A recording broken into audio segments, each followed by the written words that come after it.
우리 장로님들 또 권사님들과 아마 열심히들 고민하고 기도하고 계실 건데, 그래서 뭐 다른 거를 원래 생각을 했다가 좀 더 그 교회의 그 소그룹이나 또는 이제 관련된 어떤 모임들을 만들어가는 것, 그리고 교회가 이렇게 모양이 만들어지는 것, 이런 거에 대해서 좀 생각해야 되겠다 해서요.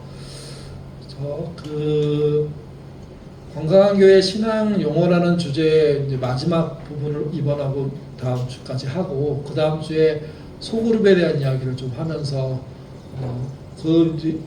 것을 좀 어떻게 세울지, 또 사실은 여러분이 어떻게 하셨는지가 더 궁금하기도 해요. 그래서 제가 이제 집사님한테 다시 한번 여쭤보면서 그렇게 이제 이어가고 보고 싶습니다. 보통 교회에서 신앙은 성공 또는 천국에 들어가는 거, 구원받는 거, 뭐 이렇게 표현이 되거든요. 근데 이제 그렇게 표현된 신앙이 생각보다 역사가 짧아요.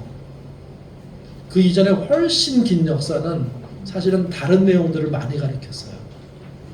그러니까 이제 우리는 여기서 잘 되고 번성하고 창대하는 데 쪽에 이렇게 했는데, 원래 신앙의 핵심은 예수님이 이렇게 포커스한 타겟이잖아요. 예수를 담는 거거든요. 예수를. 그걸 좀 어려운 말로 하면 예수에 동일시한다 이렇게 표현하는데, 그게 원래 초점이었어요. 원래 신앙이. 근데 이게 유럽에 이제 복음이 들어가고, 그러면서 그 웨슬리, 그러니까 감리교회가 생겨나면서 거기서 약간 이게 번성적으로 발전하더니 이게 미국으로 넘어가가지고 완전히 실용주의 신앙이 된 거예요. 그래서 예수 믿으면 복 받아야지, 이 공식이 그때부터 성립이 돼요. 그리고 그거를 막 밀어붙였던 교회 학파가 교회 성장 학파라 그래요. 피터 와그너 이런 사람들이 만들어냈거든요. 근데 이거는 200년이 안 된 역사예요. 사실은 엄격히 따지면. 그러니까 그 전에는 그런 얘기 별로 안 했어요. 물론 예수 믿으면 건강하고 잘 된다는 얘기를 안 한 건 아니지만, 무조건 승자가 돼야 되고 무조건 성공해야 되고, 심지어 요즘 한국교회에서 많이 유행하는 것 중에 하나 뭐 명문 가문을 만든다고 이런 얘기 하거든요. 그래서 애들도 잘 되고 자기도 잘 되고 해서 떵떵거리고 사는 건데, 이 주제는 200년이 안 됐고, 한국에서도요 이게 한 4, 50년밖에 안 되는 겁니다. 사실은 따지고 보면. 그러니까 순복음교회가 막 활동하면서 본격적으로 된 거예요. 순복음교회가 잘못됐다고 말씀드리는 게 아니라, 뭐 신앙 안에 번성이 있죠. 창대가 있죠. 근데 더 본질이 있다는 거예요. 더 본질. 그러니까 더 본질을 놓치고 난 다음에 창대 이런 데로 빠지면 생각보다 골치 아픕니다.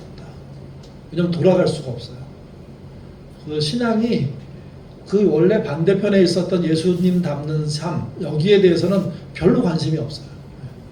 그냥 잘 되는 거, 부자 되는 거, 이렇게 가는 거죠. 신앙의 어떤 색깔 중에 하나가, 방향 중에 하나를, 성공주의 말고 반대편이 뭐냐면 권리 포기라 그래요. 그러니까 권리 주장이 있다면 권리 포기가 있는 거죠. 근데 예수님한테 포커싱을 맞추면 권리 포기란 말이 참 어울려요. 왜냐하면 하나님의 보좌에서 사람으로 오셨잖아요. 하나님의 권리와 사람의 권리라는 건 하늘과 땅 아닙니까? 그걸 포기한 게 예수님이 성육신 이 땅에 오신 거예요. 그래서 교회 전통 속에서는요, 권리를 포기하는 것이 무엇이냐 하는 공부들이 많이 있었어요. 근데 요즘 우리나라에서는 거의 안 하죠. 네. 저희 교회가 시작되면서 예수를 본받는 게 뭐냐? 저희 교회 이름이 예인교회잖아요. 이제 투표를 할 때 예인교회 이름 하나 하고, 그다음 복사골교회, 저희가 복사골 문화센터에서 있었거든요. 검색해 보니까 복사골교회라는 게 많지 않더라고요.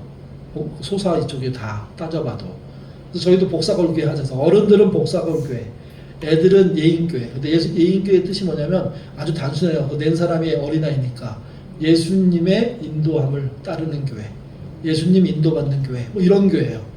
그러니까 어른들이 딱 들었을 때 복사골이 훨씬 무게가 있는 거예요. 아까 초기에 투표했어요. 근데 예인교회가 된 거예요. 그래서 어른들이 그거 없던 걸로 해. 나 예인교회로 복사골로 해. 막 이렇게 밀어붙였어요. 그랬더니 그때 운영위원장 하는 분이 그게 말이 되냐고 투표까지 했는데 그 저한테 숙제를 내줬어요. 예인교회 좀 고상하게 설명해달라고. 예수님이 인도하는 교회 말고 어떻게 고상하게 설명해요. 근데 좀 더 무게를 갖고 싶다는 거예요. 사실 예수님의 인도를 받는 게 되게 무거운 일이거든요. 겁나게 힘든 일이거든요, 이 일이. 근데 그렇게 생각 안 하는 거예요. 이름이 너무 가볍대요. 그래서 제가 고민하다가 여러분 예인선 아시죠? 예인선. 큰 배를 조그만 배가 끌고 가잖아요. 예. 그래서 그걸 생각해서 끌 예자 끓인 자를 써서 예인교회라고 하자고 어른들이 좋아하세요. 이제 좀 무게가 잡혔다. 근데 뜻은 사실은 예인, 예수님의 인도함이란 그 말처럼 무거운 말은 없습니다. 어려운 말은 없습니다, 사실은. 그래서 이제 예인교회 로고를 만들었어요. 여기 이쪽에 노란색으로 표시된 거 보시면 뭐가 있습니까? 그 안에 사람이 두 개 있죠. 그 끌 예자를 생각하면서 예수님의 인도함을 합쳐가지고 요 그림을 만들어낸 거예요. 네. 큰 사람이 작은 사람을 이렇게 인도해 간다. 교회 로고 잘 만들었죠. 네. 물론 요거 말고도 그 안에 뭐 조그만 십자가도 이렇게 실제 표현되는데 그래서 이름이 나온 거예요, 저예요. 여러분, 교인이 또 교회가 예수를 놓치면 사실은 그때부터는 예수 믿는 거 아니에요. 목사 믿는 경우 많잖아요. 목사 믿는 거. 어느 분이 몇 주 전에 그러더라고요. 저를 탁 잡으면서 아프지 마시라고. 저보다 80 드신 분이에요. 목사님 없으면 우리 교회 끝장난다고. 그래서 그건 아니죠. 그랬더니 에이 그래서 이상한 소리 하지 말라고. 자기는 그렇게 믿고 그렇게 산다고. 전 너무 좋았어요. 행복하다. 근데 만약에 그분이 진짜 저를 믿으면 어떻게 해요? 아니에요.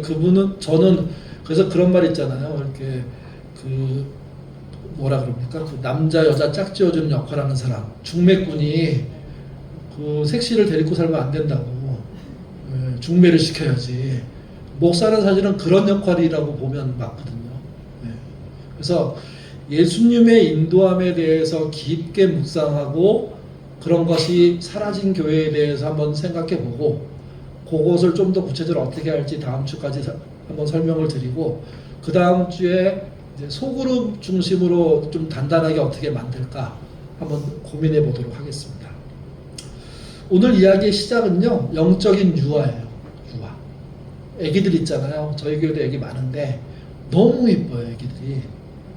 저희도 딸이 몇 년 됐거든요, 결혼한 지. 그래서 요즘 뭐 이렇게 명절 때나 뭐 전화 걸 때 애 언제 낳냐 이렇게 물어보면 애들이 너무 싫어한다고 너무 많이 말씀하셔서 저희도 못 물어보고 있어요. 근데 할아버지 되고 싶은 욕심, 저희 아내는 할머니 되고 싶은 욕심은 우리 안에 있다고요.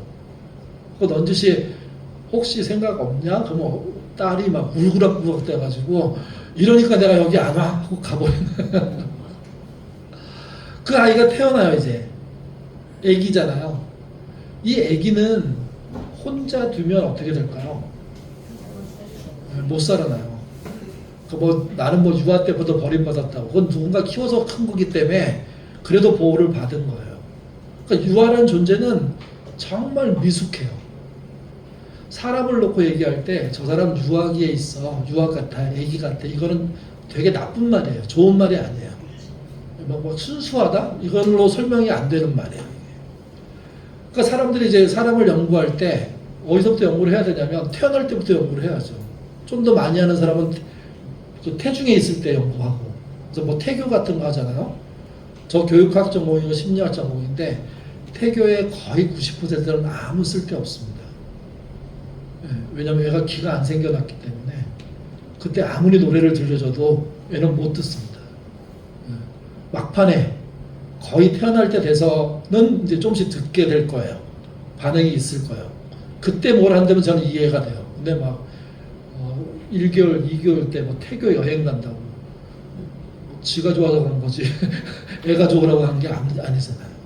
근데 어쨌든 그 아이가 태어나서 노인이 돼서 죽을 때까지 그 사람을 연구하면서 쭉 해봤더니 가장 낮은 단계, 시작이 유아기인 거예요. 유아기. 유아기는 보통 우리나라 나이로 따지면 36개월까지. 만 4세, 만 4세가 그냥 4세. 4세까지 정도로 얘기해요. 이게 세계 공통적으로 연구하는 거예요. 그 아이들은 이쁘죠. 근데 그 아이들의 특징은 이런 거예요. 자기중심적이에요. 아이가 배가 고파요. 엄마가 바빠요. 아이가 아유, 좀 이따 울어야 되겠다. 그런 애기 보셨습니까? 네. 그냥 울죠. 그냥. 그러면 이제 일하다 말고 막 가요. 겨울인데 찬물로 뭘 하다가 그 다음에 이렇게 쌌나 해가지고 이렇게 벗기다가 찬 손으로 몸을 탁 만지면 애가 어떻게 반응합니까? 아, 우리 엄마 애쓰네 이렇게 반응 안 해요. 이게 뭐야? 이렇게 반응하죠. 울어버려요 그냥. 자기가 배고플 때 먹어야 돼요. 배부를 때 어떡하면 편해야 돼요. 유아적이라는 말은 뭐냐면 지극히 자기만 생각한다는 뜻이에요. 지극히. 그러니까 어른한테 이 말 쓰는 건 되게 욕이에요. 욕. 너 애기처럼 왜 그래? 만약에 청소년 아이한테 그러면 그 아이가 아직 철이 들었기 때문에 뭐 넘어갈 수 있지만 사실은 심한 욕을 하는 거거든요. 왜 너밖에 몰라? 이게 유아기의 특징이에요. 근데 여러분 너밖에 모르는 사람은 청년에도 있고 장년에도 있고 노년에도 있잖아요. 우리 친구가 그러더라고요. 야, 우리 엄마한테 왜 창피해 죽겠다. 왜? 그랬더니 이 어르신이 연세가 드시면서 더 고집만 세지고 자기만 생각하죠. 왜? 근데 네가 왜 창피해? 네가 아들인데요. 감당해야죠. 했더니 아내 보기가 창피하다는 거예요. 아내가. 장모님은 안 그러시대요. 동갑인데 양쪽이. 근데 장모님은 늘 사위 배려하고 딸 걱정하고 이렇게 해서 오히려 가면 죄송하고 어떻게 해야 될지 모르겠고 민망하고. 그래서 뭘 하나 하더라도 장모님 걸 더 사게 된다는 거예요. 엄마 건 안 사고 싶다는 거예요. 야, 어떡하냐. 어르신이 그러면 참 이건 보통 일이 아닌데. 어른 중에도 유아기를 살고 있는 분들이 계세요. 근데 유아 때 유아를 사는 거는 정상이에요. 아기가 갑자기 어른처럼 행동하면 그게 이상한 거예요. 근데 어른이 유아처럼 행동하면 자기중심적으로 행동하면 그게 문제라는 거죠. 자기중심적인 어른들 생각보다 많습니다. 유아는요, 눈에 보이는 한 가지 사실에 기초해서 살아요. 무슨 얘기냐면 엄마가 지난 한 1년 동안 도와줬다고 키워줬어요. 근데 어느 날 엄마가 눈에 보이면 사실은 그 아이는 그게 엄마인지 몰라요. 엄마로 가르쳐주니까 엄마라고 말하는 것 뿐이에요. 말을 배워서. 엄마가 무슨 개념인지 몰라요. 더 나쁜 건 이런 거예요. 그 엄마가 사라지면 잊어버려요. 조금 다른 사람이 와서 잘해주면 그리로 넘어가요. 예. 그래서 그런 경우 있잖아요. 출장 자주 많이 다니는 아빠가 오랜만에 아이고 내 새끼 갖고 자기가 오래간만에 쉬니까 너무 행복한데 피곤함에도 불구하고 자기 아이 안아주려고 했는데 애가 울어버려요. 그래서 싸우는 부부 봤습니다. 왜 애를 어떻게 키웠길래 나를 못 알아보냐고. 애는 몰라요. 그런 거를. 아, 이 사람은 아버지구나. 이 사람은 어머니구나. 이분들한테 잘해야지. 이런 거 없어요. 왜 이 사람도 아니에요. 제가 옛날에 교회에 있을 때 2살, 3살 말 막 배운 애가 저희 식당에 이제 밥 타러 제가 가는데 저를 이렇게 가르쳐서 이건 뭐야? 이렇게 물어보고 이건 뭐야? 그러니까 엄마가 막 얼굴이 빨개져가지고 죄송하다고 그랬더니 당연하지 애가 날 모르지 나중에 좀 알 수 있겠지 그것도 모르는 거야. 그러니까 아이는 눈에 보이는 것만 존재한다고 생각해요. 엄마가 사라졌다 돌아오면 사라졌을 때는 사실은 잊어버리는 거예요. 엄마가 돌아오면 아는 거예요. 그게 오래 잘 훈련되면 냄새, 모양 이런 거로 익숙해지는 거예요. 그게 오래 쌓여야지만 그분이 사람이구나. 청소년이 돼야지만 인격적인 대화를 할 수 있는 관계로 커가는 겁니다. 유아는요 한 가지만 봐요. 한 가지. 자기가 관심 있는 거. 그게 뭐냐면 자기가 편한 거. 편한 거. 엄마가 찬물에 뭐 하다가 기저귀 하다가 밟아주다가 찬손이 저를 탁 느끼는 순간 엄마들한테는 죄송한데 사실은 악마로 표현됩니다. 아이들한테는. 뭔데 나를 이렇게 괴롭혀? 이렇게 표현됩니다. 아이들은. 그게 유아예요. 유아. 또 하나는 하나의 준 것들만 써요. 자기중심적이고 한 가지만 볼 줄 알고 또 하나 준 것들 기준이라는 게 하나예요. 하나. 단추가 있잖아요. 여러분 단추가 몇 가지 특징으로 볼 수 있을까요? 동그라미 단추죠. 전부 다. 구멍은 몇 개입니까? 4개입니다. 근데 여러분 아이가 좀 똘똘해서 3세 정도 됐을 때 아 이게 단추야 이렇게 다 가르쳐주고 모양 같은 거 찾아봐 그럼 이렇게 찾을 수 있어요. 좀 더 복잡하게는 못해요. 검은색, 흰색, 검정색, 빨간색 이렇게 나누는 거는 그 개념이 생겨야지 할 수 있어요. 그러니까 유아일수록 단추라는 거 하나 이해하는 것도 벅차요. 그러니까 똑같은 거 찾아봐 그것도 찾기 쉽지 않아요. 구멍이 3개냐 이렇게 되면 못 찾는 경우도 많아요. 그러니까 그 유아의 실력이에요. 이게 커야 돼요.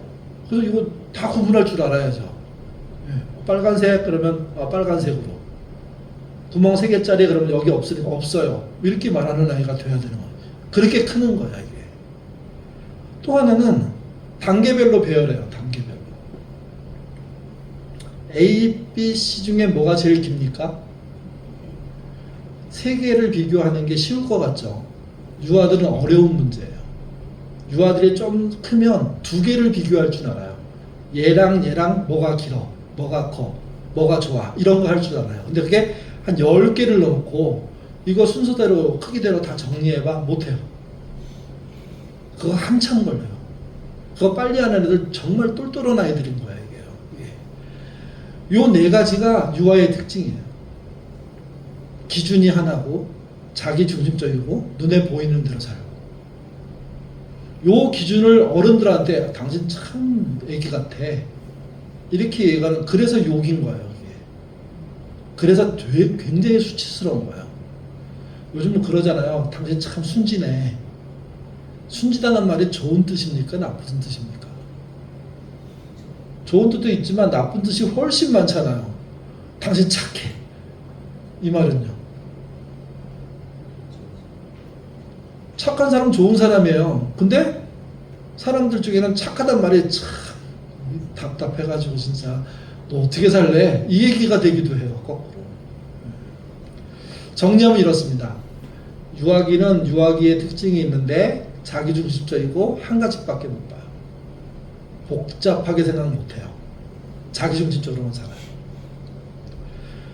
이 증상이 청소년한테 나타나면 그 키우는 부모 굉장히 힘들어요. 근데 청소년만 나타나는 게 아니에요. 실제 유아기, 어린이, 청소년, 청년, 장년, 노년 이렇게 나눌 수 있거든요. 중앙이 청소년기예요. 이때는 정체성을 찾는다 그러잖아요. 저 아이가 자기가 누군지 찾으려고 애쓰는 거야. 근데 지구상에 태어나서 자라는 사람 거의 70%가 청소년기에서 끝나요. 청소년 정체성 못 찾고 다 흐지부지 되는 거예요. 30% 정도가 장년으로, 노년으로, 완숙한 죽음을 맞이하는 사람으로 가요. 그래서 우리도 이런 상황에서 어떻게 살아야 될지 고민해 봐야 돼요. 유아기적인 신앙이라는 게 있잖아요. 영적인 어린아이들 있지 않습니까? 그 어린아이들이 얼마나 몸은 컸는데 몸이 크지 않으면 그 정신과 영이 크지 않으면 그 영적 유아기에 빠진 사람이라고 하거든요. 아파트에 엘리베이터가 있는데요. 엘리베이터 탁 문 열고 들어가니까 이렇게 놓여 있었어요. 이게 뭡니까? 감자. 그리고 이렇게 쓰여 있었어요. 안녕하세요. 1005입니다. 저희 텃밭에서 수확한 감자입니다. 나누고 싶습니다. 필요한 만큼 가져가세요. 맛있게 드세요. 그러면서 거기에 검정 비닐봉투가 여러 개가 딱 놓여져 있었어요. 무슨 얘기예요? 네, 조금씩 나눠 드십시다. 이 얘기 한 거예요. 근데 이게 한 번에 없어졌어요. 한 번에. 그리고 그 이제 논 사람이 너무 궁금한 거예요. 누가 다 가져가 버렸네? 내가 논지 얼마 되지도 않았는데. 그래서 관리실에 갔어요. 그래서 CCTV 좀 보여달라고. 그랬더니 평상시에 자기가 아는 어떤 남자분이 다 들고 가버린 거예요.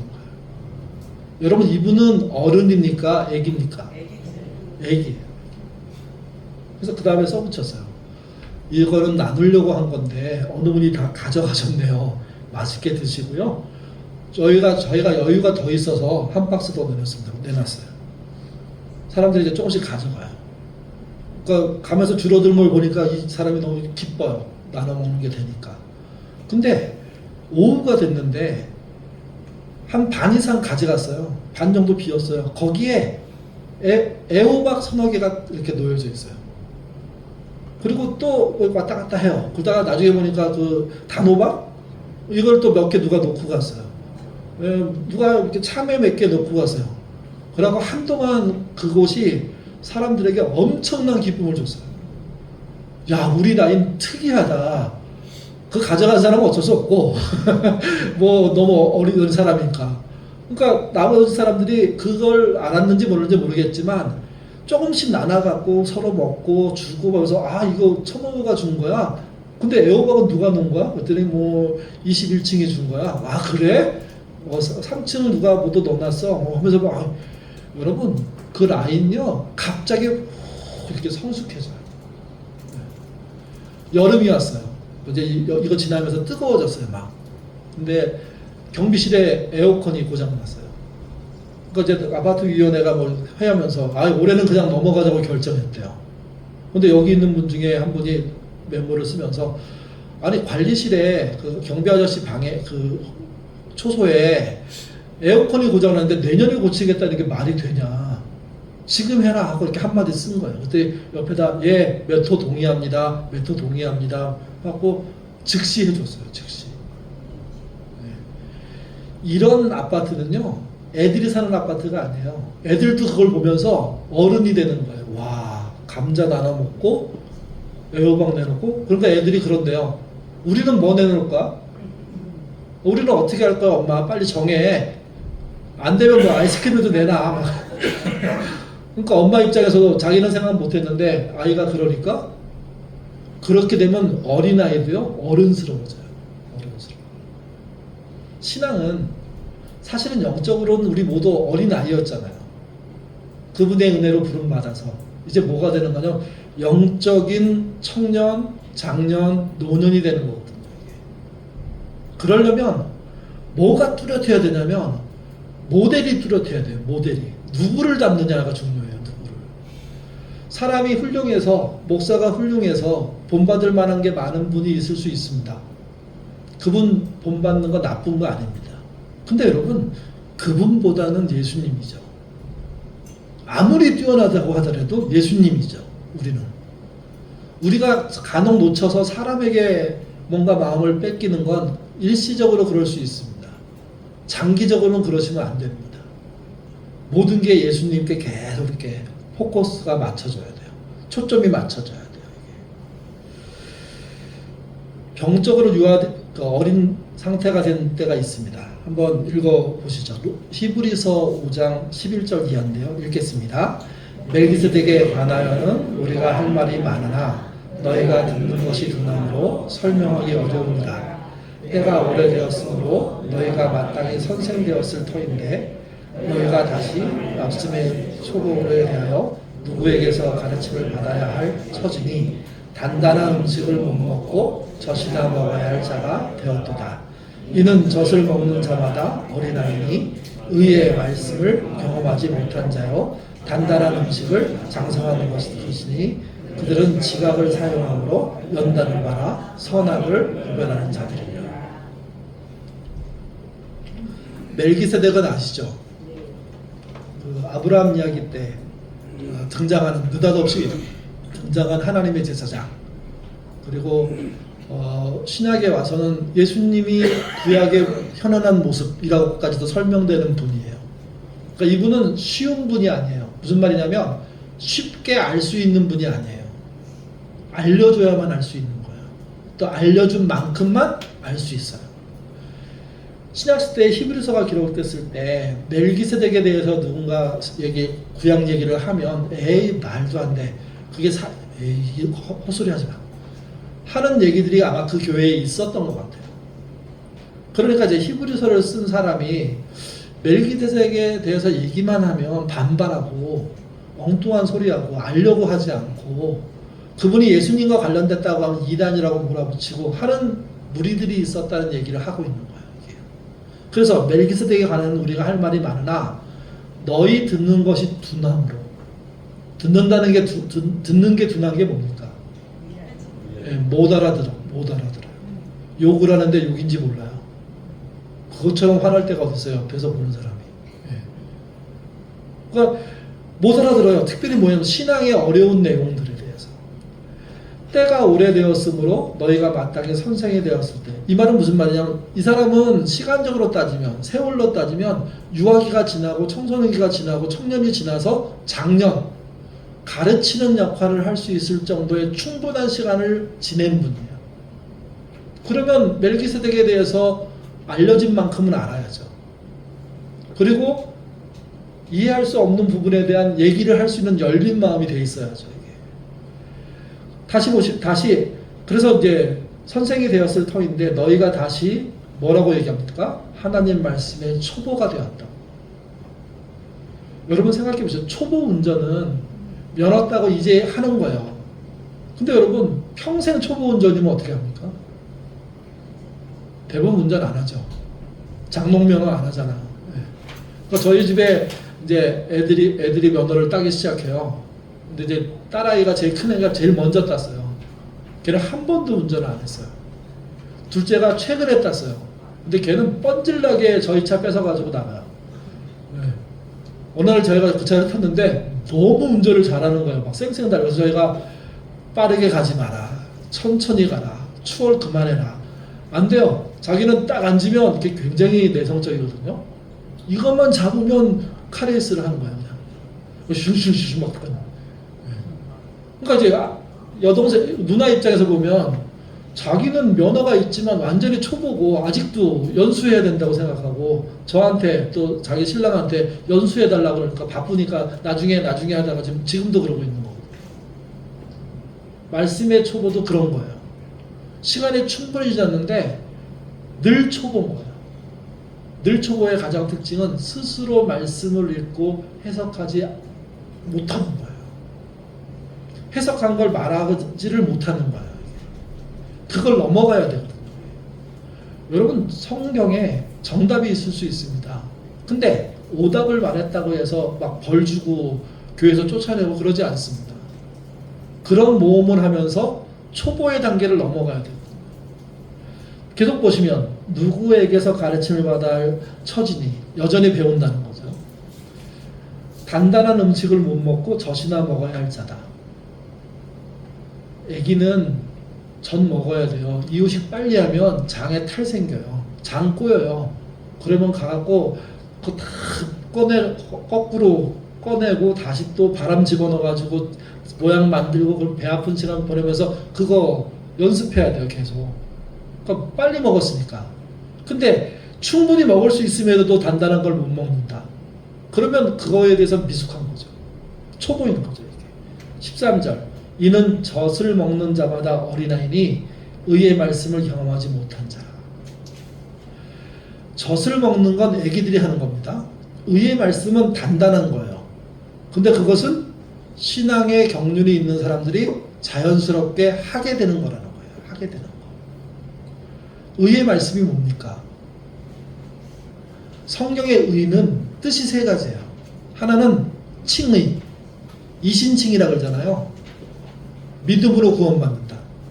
두 번째는 바른 관계, 하나님과의 바른 관계, 사람과의 바른 관계. 세 번째는 정의란 뜻이에요.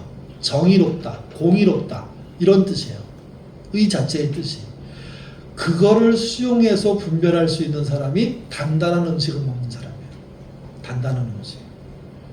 어떻게 생각하는지 모르겠지만 요즘 이슈 중에 동성애 문제 있잖아요. 어떻게 생각하세요?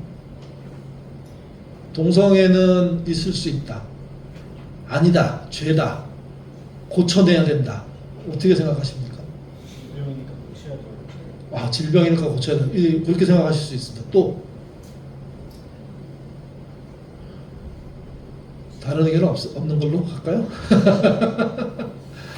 그러니까 질병으로 보면 당연히 그게 단단하게 본 거로 해석한 거거든요, 지금. 그러면 치료가 접근 방법이에요. 질병으로 보는 사람들이 동성애를 볼 때 진심이 어떻게 나타나야 되냐면 진짜 치료하는 방법을 찾을 수 있는지를 볼 줄 알아야 되고 그게 방법이 되는지를 살펴볼 줄 알아야 되고 그래서 내 방법이 맞는지를 확인해 볼 줄 알아야 돼요. 근데 여러분 이런 거 생각해 보세요. 전 세계적으로 3,000명 중에 한 명이 양성을 갖고 태어나요. 실제 의학적으로.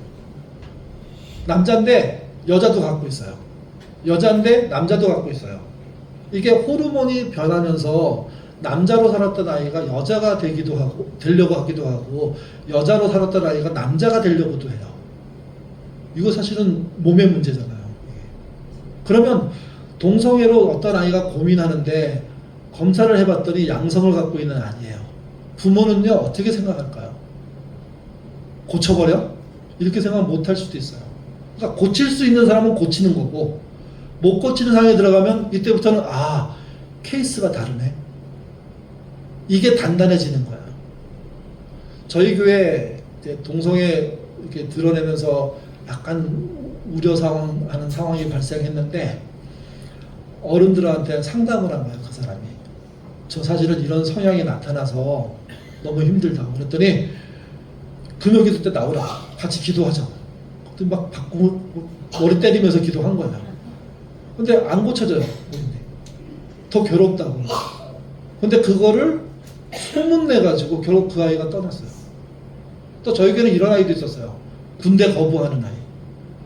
병역 기피자. 네. 그래서 너는 왜 그러냐 그랬더니 예수님이 진짜 살아계신 분이고 이 땅을 구원하신 분이라면 예수님이 전쟁하는 건 동의 안 하실 것 같다. 그러니까 저 군대 갔다 왔거든요. 그 다음에 대부분이 다 군대 갔다 왔잖아요. 군대 갔다 온 사람들이 눈이 땡그해져가지고 그럼 우리는 뭐냐? 그랬더니 아 그때는 뭐 형님들이 또는 목사님이 아직 뭐 이렇게 이런 거에서 생각 안 해봐서 그런 거지 자기는 지금 그런 생각 한다고. 그러니까 어른들이 그래? 네 생각 참 특이하다. 한번 같이 기도하고 해보자. 이렇게 말하지 않고 그래도 군대는 가야 돼. 정신 차려 임마. 남자가 혼자서 갔다 와야지. 왜 안 가려고 그래? 너 군대 가기 싫어서 그렇지? 힘들어서 그렇지? 근데 그 아이 진짜 군대 안 가고 감옥에 갔어요. 그러면서 우리 교회를 떠났어요. 그 대전에 있는 어떤 교회에 나가요. 그 제세례파 교회에 나가는데 그 교회 교인들은 그걸 동의하고 옥바라지를 한 거예요. 옥바라지를 쫙 해주고 다시 받아주고 거기서 결혼하고 거기서 생활하고 있어요. 두 교회, 우리 교회랑 그 교회랑 비교하면 어디가 더 단단합니까? 단단함의 문제는 굉장히 어렵고요. 힘든 문제예요. 이게. 동성애 얘기를 하니까 그 엄마 아빠가 교회에서 그걸 대놓고 반대하던 분이었어요. 근데 자기 자식이 그런 걸 나타낸 거예요. 그리고 그것 때문에 떠난 거예요. 그러면 이제 엄마 아빠 태도는 둘 중에 하나예요. 교회를 떠나든지 아니면 그 아이를 비난하든지. 그분은 떠나지 않고요. 내 아이가 달라. 그 다름을 나도 잘 모르겠어. 그래서 좀 기다려주기로 했어. 권사님, 집사님 비난하지 말고 그 아이 치료하겠다고 덤벼들지 말고 나도 잘 못하겠으니까 우리 같이 기다리고 기도해줘 좀. 그렇게 말씀하시는데 죄를 짓는데 어떻게 그걸 가만히 두냐고 이렇게 말하는 분이 있는가 하면 그래 만약 내 자식이 그렇다면 나도 그럴 수밖에 없어. 단단하다는 이야기는 정답을 탁 정해놓고 이거야 막 이렇게 얘기하는 게 아니라 달라질 때마다 깊이 생각하고 사람을 존중하고 저 사람을 보호하고 그러려고 애쓰는 노력을 말하는 거예요. 노력. 여러분 이거 어려운 일입니다. 신앙은 거기까지 가야 되는 겁니다. 거기까지. 근데 그런 거 있으면 다 덮어놓잖아요. 원래 숨겨놓잖아요. 아닌 척 해버리잖아요. 저는 아까 장로님이 치료해야 됩니다. 그런 생각이 명확하면 교회는 그거에 같이 동의하면서 치료 방법들을 찾으셔야 돼요. 그게 안 되면 그런데 쫓아낼 수는 없잖아요. 근데 너무 자연스럽게 쫓겨나는 거예요. 하도 이상하게 쳐다보니까. 14절 보시면요. 단단한 음식은 장성한 자의 것이니 그들은 지각을 사용하며. 유아는 지각을 안 써도 돼요. 엄마가 다 해줘요. 아빠가 다 해줘요. 자기 중심적으로 욕심 부려도 다 이해돼요. 근데 여러분, 애가 크면 가장 교회에서 많이 시키는 문제는 인사시키잖아요. 목사님이야 인사해. 그러면 애가 안 해요. 그러면 엄마가 대신 아유 죄송합니다 목사님, 애가 아직 어려서. 다 알죠. 이게 몇 개월 지나면 어느 날 뭐 이상한 인사해요. 그냥 고개만 까딱만 해도 이 인사했다고 막 서로 좋아해요. 아이가 그걸 알아요. 저 사람이 목사인지 뭔지 모르겠지만 가끔 보는데 자기가 인사할 때 너무 좋아해요. 다음에 만났을 때 좀 더 잘해요. 다음에 또 잘해요. 나중에 이제 이리 와 그럴 때 안 오다가 이리 와 그러면 가기도 오고 오기도 해요. 그러면서 사랑을 더 받아요. 이게 아이가 뭘 쓰는 거냐면 지각을 쓰는 거예요. 지각을. 생각이라는 걸 하는 거예요. 어른도요. 지각을 쓰셔야 돼요. 성경에 나오는 영적이란 말이 있잖아요. 그게 신비롭다는 의미의 영이 아니에요. 영적이라는 얘기가 합리적이라는 뜻이에요. 뜻 자체는. 지각을 쓴다는 뜻이에요. 여러분 영적으로 깊어지십시오. 이렇게 말하면 이제 우리가 말하는 스피릿, 영의 세계의 깊어짐도 말하지만 동시에 여러분이 하나님이 주신 지각을 사용해서 단단한 것을 먹을 수 있도록, 연단받을 수 있도록, 그리고 그때 보시면 뭘 분별합니까? 선악을 분별할 수 있도록. 이게 선한 일이구나, 악한 일이구나 분별하도록. 그게 단단해지는 거예요. 그러니까 멜기세덱에 대해서는 좀 다르게 알 수 있어요. 아주 큰 문제 아니에요. 근데 삶의 안에서 지각을 쓰지 않고 덮어놓고 정한 답만 믿는 건 신앙이 나빠지는 거예요. 하나 더 보시죠. 이제부터 좀 빨리 했으면 좋겠는데요. 고린도전서 3장 1절입니다. 읽겠습니다. 형제들아, 내가 신령한 자들을 대함같이 너희에게 말할 수 없어서 육신에 속한 자들 곧 그리스도 안에서 어린아이 대함을 같이 하라. 내가 너희에게 젖으로 먹이고 밥으로 아니하였느니 이는 너희가 감당하지 못하였을거니와 지금도 못하리라. 너희는 아직도 육신에 속한 자로다. 너희 가운데 시기와 분쟁이 있으니 어찌 육신에 속한 사람은. 고린도 교회에게 하는 말인데 이 사람들이 어린아이 같다고 얘기하는 거예요. 지금 바울이요. 되게 심한 욕을 하는 거예요. 그러면서 육신에 속했대요. 그러면서 그 이유가 뭐냐? 3절 중간 끝에 보면 시기와 분쟁을 하고 있다고 얘기해요. 다 아시잖아요. 고린도 교회가 4가지 분파로 나눠서 싸웠다는 거. 디모데가 목회자로 있다가 이거 해결 못하죠. 그러니까 처음엔 바울파 있었어요. 왜냐면 바울이 세운 교회니까. 다음에 온 목회자 아볼로파가 생겨요. 나는 바울보다 아볼로가 나. 그냥 둘 다 1대2대 목사면 되는데 그게 아니고 누구파 노파. 그러니까 둘이 계속 싸워요. 그러자 어느 날 갑자기 나는 둘 다 싫어. 우리 그 사도 중에 가장 우두머리 있잖아. 난 개바파 할래. 그래서 베드로파가 생겨요. 거기에. 그래서 셋이 또 막 난리 피니까 하나가 더 생겨요. 이제 더 높은 파. 그리스도파, 예수파가 생겨요. 이게. 그거를 바울이 뭐라 그랬냐면 육신에 속한 행동이다. 시기와 분쟁에 있는 거다. 여러분이 겪고 있는 교회의 분쟁은 이것과 좀 다른 거예요. 불의와 공의로움에 대한 싸움일 가능성이 높아요. 불의와 공의는 공존하기 어려워요. 로마서 16장에 보면 무슨 말이 나오냐면 네가 맺어야 될 열매 중에 한 가지가 있는데 그게 뭐냐면 교회를 해방하는 자를 단호하게 쫓아내는 거. 이런 얘기예요. 그게 신앙의 열매라는 거예요. 누가 교회를 엉망으로 만들었어요? 어떤 사람이 나는 성육신을 못 믿겠어요. 예수님이 하나님이 어떻게 사람이 돼요? 반대로 어떻게 사람이 하나님이 돼요? 못 믿겠어요. 저는. 또는 부활했다는 걸 어떻게 믿어요? 죽은 사람이 어떻게 살아나요? 또 마리아가 성령으로 잉태했다면 말이 돼요 그게? 그런 얘기 누가 할 수 있어요? 그거 못하는 게 오히려 이상한 거예요. 저는 구약은 안 믿어져요. 신약만 믿어져요. 이런 사람도 있더라고요. 그거는 교회를 해방하는 게 아니에요. 믿으려고 하는데 안 믿어지는 거예요 지금. 교회를 해방하는 것은 고린도 교회처럼 시기 분쟁으로 파벌 싸움을 하는 거예요. 네 파로 나뉘어가지고 계속 싸우는 거예요. 그걸 바울은 뭐라냐면 애기들이라고 했어요. 애기들. 당신들은 육신에 속한 사람이라고.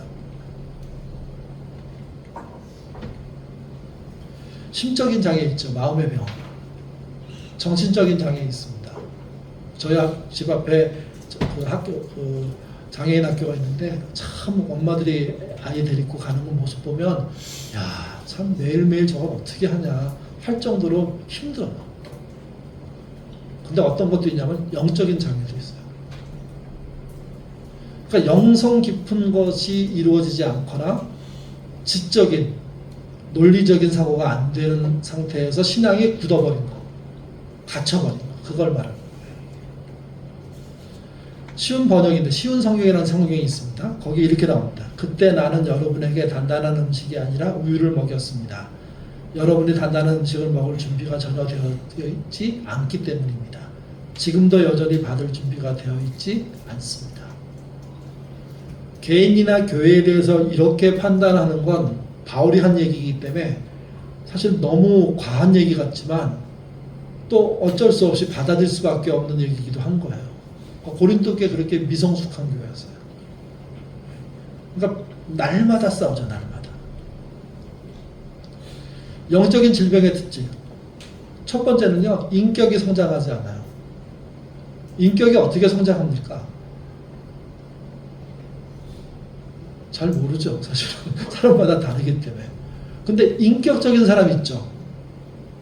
잘 듣고 그 다음에 설명할 걸 친절하게 잘 설명하고 그 다음에 합리적으로 계산해서 아 맞아. 당신이 요것 맞고 나는 이게 틀렸네. 그럼 우리 요거 서로 고칩시다. 그게 인격이에요. 인격. 그리고 사람을 나한테 한 번 잘못했다고 해서 그냥 완전히 미워하고 나쁜 놈 취급하고 상종하지 않는 인격이 덜 발달한 거예요. 인격이 좋다는 건 뭐냐면 과거에 어떤 사람이 자기한테 잘해줬어요. 은혜를 입었어요. 근데 이분이 어떤 나이가 드시면서 범죄에 얽혀가지고 큰 잘못을 했어요. 근데 그런 경우에 많은 사람들이 본인이 받은 은혜를 없애요. 그 사람은 이 사람은 나쁜 사람이라고 얘기하려고 그래요. 그게 비인격적인 거예요. 인격은 뭐냐면 잘해준 부분과 못하고 있는 부분을 나눠서 보는 거예요. 한때 저 사람이 정말 좋은 분이었는데 왜 그런지 모르겠지만 이렇게 망가졌어. 망가진 걸로 전체 인생을 포장해서 나쁜 사람 이렇게 말하지 않고 이 사람은 이런 부분이 있고 이런 부분이 있는가, 진면교사의 부분이 있고 반면교사의 부분이 있는가 이렇게 넓혀볼 줄 아는 게 인격적인 거예요. 그러면 어떤 일이 생기냐면 저 사람이 큰 잘못을 한 데는 이유도 있겠구나. 근데 물론 반복을 밥 먹듯이 하는 사람은요 우리가 말하는 생각할 이유가 있는 건 아니에요. 악하기 때문에 그럴 수 있죠. 그러니까 인격은 자기를 성찰하고 누가 잘못하면 자기를 성찰하고 그 사람의 눈에 있는 먼지를 빼려고 하지 않고 내 눈에 있는 들보를 빼려고 해야 된다고 성경이 말하잖아요. 병든 신앙인은요 인격 성장 같은 거 없어요.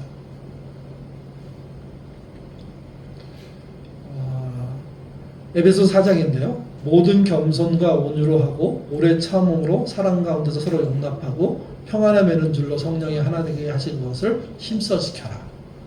어려운 일이에요. 어려운 일. 이걸 해야 인격이 커요. 여러분 자녀들이 아기 때하고 지금 보면 인격적으로 훨씬 크지 않았습니까? 물론 성격에 좀 달라요. 쪼잔한 놈도 있고 과감한 놈도 있고 대단한 놈도 있고 무책임한 놈도 있을 수 있습니다. 근데 그렇더라도 그 아이들이 크면서 점점점 나아집니다. 그래서 어렸을 때 되게 못나고 참 어떻게 할까 했던 애들이 나중에 커서 만났는데 번듯하게 자기 삶 책임지고 자기 가족 책임지고 성실하게 일하면서 괜찮은 모습으로 바뀌거든요. 얘기해보면 내용도 좋은 애들이 참 많아요. 신앙은 인격을 키워요. 인격이 작아지는 건 병든 거예요. 이게. 두 번째, 영적인 지식이 없어요. 스스로 공부하지 않는다는 거예요. 계속해서 멜기세덱 얘기하는데 아버지도 없고 어머니도 없고 족보도 없고 시작한 날도 없고 생명의 끝도 없고 하나님 아들과 닮아서 항상 제사장으로 있느니라. 이게 멜기세덱이에요. 설명된 거잖아요, 지금. 그러면 이것에 대해서 에이 말도 안 돼. 이렇게 말할 수 있습니다. 그 사람이 못 믿으면. 반대로 이런 존재가 있다고? 그럼 이 사람은 누굽니까? 가르치는 선생님이 이 사람은 아브라함 시대 때 나타났던 그분이야. 그리고 이 사람은 예수님 시대의 영원한 제사장하고 이렇게 같은 선에 있는 분이야. 이렇게 설명하면 그리고 이제 더 이상 모르는 거예요. 우리는 어떻게 설명할 수 없습니다. 거기까지 알아할 수 있는 거구나 하고 그걸로 자기의 지식으로 습득하는 걸 말해요. 성경의 여러 부분들이 그런 거예요. 이건 보시고요. 육신에 속한 그리스도의 특징이 있습니다. 이건 김남주 목사님이 한 책에 나오는 건데요. 오래 유하기를 걷습니다. 노년인데 유하면 큰일 나는 겁니다. 큰일 나요. 치매가 참 슬픈 건 뭐냐면 굉장히 인격적으로 좋은 분이 어느 날 기억을 잊어버려서 애기처럼 돌아가 버리는 거예요. 그래도 착한 치매는 괜찮아요. 굉장히 성격이 난폭한 치매 같은 경우는 지금 집안의 피해가 어마어마하거든요. 그러니까 치매가 걸리지 않았음에도 불구하고 나밖에 모르는 어른, 하나밖에 못 보는 사람, 돈밖에 모르는 사람, 그게 오래된 유아 상태인 거예요. 죄에 대한 반복적인 실패. 여러분, 사람은 죄에 대해서 반복적으로 실패할 수밖에 없습니다. 근데 늘 실패한다는 것은 사실은 문제가 있는 겁니다. 몇 번 실패할 수 있죠. 스스로 생각합니다. 야, 이건 안 되겠다. 이건 좀 고쳐야지. 그래서 개선을 만드는 사람이 이렇게 건강한 신자인 거예요. 그럼 평생 똑같이 살아버리면 문제인 거예요. 그 도박에 빠진 사람들이 돌아오지 못하는데 그 가장 큰 문제가 뭐냐면 어떤 신호만 주어지면 똑같이 움직인다는 거. 다시 원치 않는 거잖아요. 신앙도 똑같습니다. 진짜 똑같은 죄 계속 실패하는 건 잘하고 있는 게 아닙니다. 잘못하고 영적인 유아 상태라는 거죠. 이게. 신령한 것을 못 받아들여요. 그것도 영적인 유아 상태입니다.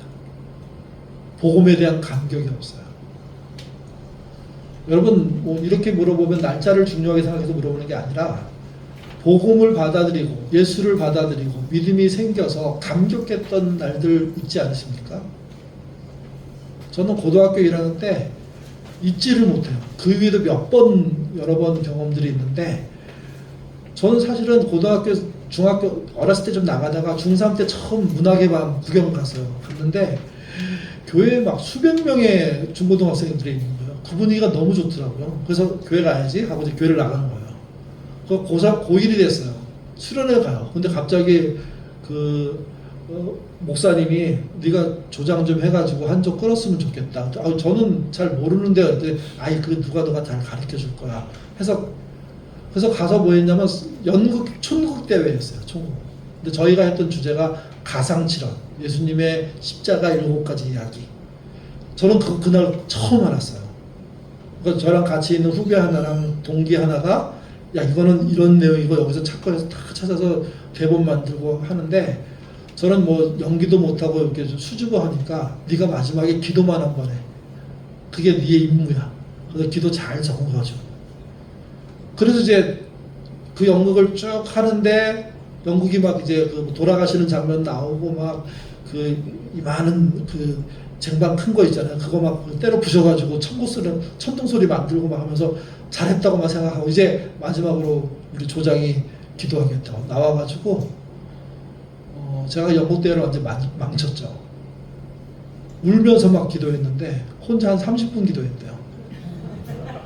그리고 아이들이 전부 따라 기도한 거예요. 우리 또 목사님이 그분이 저한테는 되게 은인인데 우리 성규가 처음 예수를 만나는 것 같다. 우리 기도하자. 연극대회는 좀 늦추고 하자 해가지고 기도 막 갑자기 제가 막 기도하고 있는데 막 기도하는 거예요. 해주는 거예요. 막 손은 얹고 기도해주고 머리 얹고 기도해주고 막 그러는데 저는 그날의 경험이 저를 확 바꿔버렸어요. 순식간에. 물론 바뀌어놓고 삶으로 따라가는 건 안 되더라고요. 그래서 그런 말 있잖아요. 수련회 때 은혜 받고 온 애들은 많이 자도록 내버려두라고. 깨우지 말라고. 깨우면 은혜 다 엎어버린다고 전부 다. 그러니까 그때 저는 그런 복음에 감격이 있어요. 근데 그때 한 번도 암기하지 못했던 갈라디아서 2장 20절이 한 번에 외워졌어요. 내가 그리스도와 함께 십자가에 못 박혔나니까. 와, 근데 그 말이 사실은 지금도 어려운 말인데 그 당시에 그게 얼마나 감격이든지 제가 기도하면서 기도를 잘 못하니까 그걸 막 외우더래요. 그냥 뭔 소린가 들어봤더니 갈라디아서 2장 20절을 계속 외우더래요. 그게 그 밥 먹으려고 그 요절 카드에 있었던 거거든요. 근데 저는 한 번에 외워줬고 그걸 고백했고 그리고 난 다음에 그 감격으로 사실은 지금까지 이어가는 거예요. 계속 이어지는 감격이 있지만. 근데 그 감격이 소멸되면 영적으로 유화가 된답니다. 성장할 의욕이 안 생기니까. 성숙한 신앙이 못 됩니다. 체크리스트라는 게 있습니다. 제가 군대 가서 처음 배우는 거예요. 저는 그 피아트 장갑차를 타는 군인이었어요. 장갑차라는 게 굉장히 많은 부품으로 되어 있거든요. 그러면 이제 재물조사 한다 그러면 제가 군대 가서 제가 이거 참 미련하다고 생각하는데 나중에 야 이거 진짜 대단하다 생각이 뭐냐면 차를 한 대 이렇게 놓고 장갑차를 놓고요. 여기 있습니다. 이렇게 재물조사 안 해요. 전부 분해해요. 그래서 여기다 쫙 깔아놔요. 전부 다. 제가 깜짝 이걸 왜 분해해? 엔진 말고 다 분해해요. 전부 다. 그걸 다 확인해요. 근데 그 표가 있어요. 표가. 처음에 제가 그걸 보고 이걸 한다고? 그러니까 그 군인 정비병들은 그거를 풀었다 맞췄다를 하는 거예요. 그러니까 실력이 얼마나 좋겠어요. 아이들이. 그러니까 그 체크리스트가 거기만 있는 게 아니에요. 소총병은 소총병대로, 604수는 604대로, 포를 쓰는 대로 포를 쓰는 대로 다 나름의 체크리스트가 다 있어요. 그거를 반복 훈련하는 거예요. 반복 훈련. 그러니까 나중에는 눈 감고도 해요. 어디 와서 관측병이 뭐라고 숫자 탁 때려주면 그 다음에 계산 딱 해가지고 포 진열 딱 해가지고 처음에 예비탄 빵 쏘면 어디 당 떨어져요. 그러면 야 뭐가 좀 잘못돼서 이렇게 우측 좌측 다 가르쳐줘서 딱 맞추고 거기 그냥 때려버리는 거예요. 그냥. 장갑차도 똑같더라고요. 그 처음에는 그게 엄두가 안 나요. 근데 거기서 일병되고 거기서 상병되면 그게 이제 보이기 시작하고 그걸 운영할 수 있게 돼요. 병장이 되면 실제 지휘할 수 있게 돼요. 저는 이제 일반하사 제대했는데 일반하사 되면 거기서는 진짜 잘하는 사람이에요. 그러니까 못하는 어린아이 같은 신병들을 데리고 갈 수 있는 거예요. 저희 중대장이 뭐라 그랬냐면 병장 1명하고 이등병 100명하고 안 바꾼다 그랬어요. 100명이 갖고 있는 병장이 갖고 있는 노하우가 대단하다는 거예요. 그러니까 체크리스트가 있는데 이건 어디에도 있냐면 믿음에도 있어요. 여러분 믿음의 체크리스트는 어떻게 만듭니까? 주일 나오냐? 오후 예배 나오냐? 그러면 주일 나오고 오후 예배 나온 사람들이 훨씬 센 사람인가요? 여러분만 있잖아요. 오전에 예배 드셨고 여기서 밥 드시고 난 다음에 오후에 모임하시니까 오전만 오시는 분들에 비해서 세신 분들이죠. 헌금해요. 그럼 더 세죠. 기도에도 나와요. 새벽에도 나와요. 더 세죠. 이걸까요? 신앙의 체크리스트는 이건 교회의 체크리스트예요. 교회가 교회를 운영하기 위해서 이런 게 있습니다. 나오십시오. 많이 나오고 잘 나오는 사람에게 박수 쳐주고 고마워하고 상 주고 그럴 수 있습니다. 근데 그 여러분 그걸 똑같이 한다 그래서 예수님을 닮을까요? 신앙의 체크리스트는 예수님이에요. 예수님. 그러면 예수님의 어떤 부분을 닮아야 될지 찾아야 돼요. 공부를 그런 걸 해야 되는 거예요. 동일시란 말이 있어요. 우리가 예수님을 동일시하고 닮아가려고 해야 된다는 거예요. 마태복음 3장은 예수님이 세례받는 장면이거든요. 같이 읽어보겠습니다. 이때 예수께서 갈릴리로부터 요단강에 이르러 요한에게 세례를 받으려 하시니 요한이 말려 이르되 내가 당신에게 세례를 받아야 될 터인데 당신이 내게 오시나이까. 예수께서 대답하여 이르시되 이제 허락하라. 우리가 이와 같이 하여 모든 일을 이루는 것이 합당하니라 하시니 이에 요한이 허락하니라. 예, 거기까지 보시면요.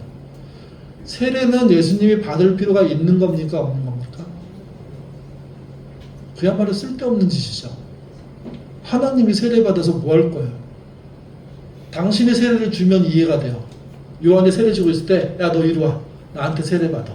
이게 훨씬 더 모양이 맞아요. 세례 요한도 거기에 동의했어요. 당신이 줘야 되는데 왜 내가 줍니까? 그랬더니 예수님이 원래 정한 하나님의 뜻을 위해서 내가 받아야 되고 너는 줘야 된다. 그래서 주죠. 이걸 동일시라 그래요. 세례는 의인이 받습니까? 죄인이 받습니까? 죄인이 받아요. 예수님은 의인입니까? 죄인입니까? 예, 의인 정도가 아니라 하나님이시잖아요. 그러면 죄에 대해서는 거리 정도가 아니라 없는 분이에요. 아예. 근데 그분이 누구와 동일시한 거예요? 사람과. 그래서 뭘 받았냐면 사역의 초기에 세례를 받은 거예요. 그걸 어려운 말로 주님이 우리를 동일시했다는 거예요. 하나님이 의인도 아닌 하나님이 죄인과 똑같이 되게 되셨다는 거예요. 죄를 지었다는 뜻이 아니에요. 죄인의 자리로 가서 죄인이 받아야 될 세례를 받은 거죠. 16절 같이 읽겠습니다. 예수께서 세례를 받으시고 곧 물에서 올라오실새 하늘이 열리고 하나님의 성령이 비둘기같이 내려 자기 위에 임하시는 것이더라. 하늘로부터 소리가 있어 말씀하시되 이는 내 사랑하는 아들이요 내 기뻐하는 자다. 예, 나의 아들. 결국 예수가 사랑과 똑같이 된 거예요. 이게 우리가 본받아야 될 내용인 거예요. 주님이 우리를 똑같이 되려고 하셨다면 우리도 주님을 본받으려고 해야죠. 똑같이는 될 수가 없지만 그게 체크리스트의 방향이에요. 예수님이 동일시 한번 이제 10가지 한번 찾아보죠. 더 많은데 시간상 10개만 한번 보겠습니다. 첫 번째 같이 읽겠습니다. 여러분 교재에는 괄호가 안 써있죠? 쓰시면서 한번 제가 그 부분을 2번씩 읽어드릴게요. 읽겠습니다. 하나님의 독생자 예수께서 사람으로 태어날 때 해산할 마땅한 장소를 구하지 못해서 여관 마국간에서 태어났다. 유아 때 신변 위협을 느껴 조국을 떠나 애굽으로 피신해야만 했다. 출산을 여러분은 어디서 태어나셨습니까? 집에서 태어나신 분들 계세요? 다. 아유, 죄송합니다. 저는 병원에서 태어나서